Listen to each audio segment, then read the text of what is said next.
Africa, the land of great opportunity, a continent brimming with life. Since the dawn of man, this land has been sought after for its riches, breathtaking landscapes, and the greatest wonders man has to offer.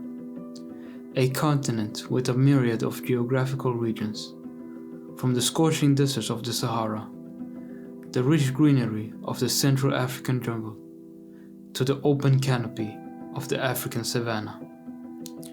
Although Africa is a land of great opportunity, it is also a painful reminder of man's darkest reality. As of 2024, an estimated 429 million Africans live below the poverty line. In a continent with a population of approximately 1.4 billion, this would mean that close to a third of Africans are living in extreme poverty. Adding to these numbers, nearly 418 million Africans also lack basic levels of water service. And with the continued drought that is currently affecting Africans, these numbers will inevitably increase.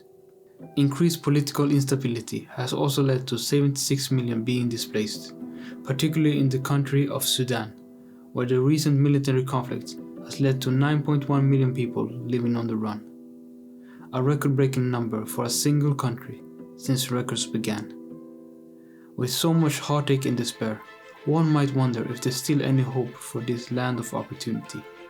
But the first step to solving life's biggest obstacles is to first identify them. But first, I would like to share this African proverb with you. A little rain each day will fill the rivers to overflowing. The meaning of this adage is that our efforts, no matter how small, will eventually accumulate and lead us to a place where our goals have been achieved and the future of our people has been secured. My name is Abdullah Ibrahim. Let's talk about Africa.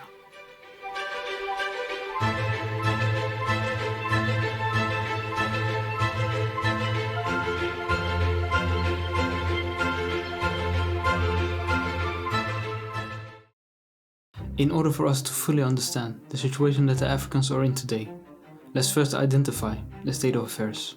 In 2015, the United Nations committed itself to the Sustainable Development Goals in its efforts to end global poverty.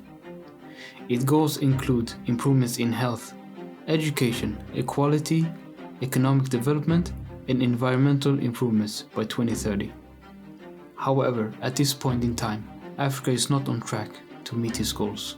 As of 2023, Africa has the highest extreme poverty rates globally, with 23 of the world's 28 poorest countries residing in the region. Using the poverty line of $1.9 per day, Africa's extreme poverty rate was recently estimated to be about 35.5%.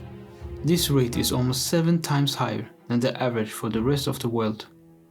High rates of unemployment, income inequality, and economic policies that sometimes fail to prioritize the needs of the most vulnerable citizens all play a role in the current state of poverty in Africa today. The current state of many African countries is also exacerbated by the lack of proper nutrition. With the increased inflation that has afflicted the planet after the Russia-Ukraine war, food prices have soared to record numbers in the last few years. This has had a lasting effect on the hunger crisis that many Africans face today. In West and Central Africa, it is estimated that nearly 55 million people struggle to feed themselves in the June to August period of 2024. This figure represents a 4 million increase in the number of people who are food insecure compared to the November 2023 forecast and highlights a fourfold increase over the last 5 years. Economic challenges such as currency devaluation, soaring inflation, stagnating production, and trade barriers have worsened the food crisis, affecting ordinary people across the region, with Nigeria, Ghana, Sierra Leone, and Mali being among the worst affected. Malnutrition in West and Central Africa is also alarmingly high for the region's youngest citizens. An estimated 16.7 million children under the age of 5 are acutely malnourished, and more than 2 out of 3 households are unable to afford healthy diets. In addition, 8 out of 10 children aged 6 to 23 months do not consume the minimum number of foods required for optimal growth and development. Political instability is another humanitarian strain on the continent. The recent conflict in Sudan has since its inception in April of last year displaced nearly 10 million Sudanese people, with recent estimates citing that 25 million are in need of basic humanitarian aid. The rapid escalation of this conflict has made it nearly impossible to sufficiently give those affected the proper aid needed, and it's also estimated that the funding needed to properly address this crisis is short by hundreds of millions of dollars. By the same token, in East Africa, Somalia is facing one of the longest and complex humanitarian crises in the world.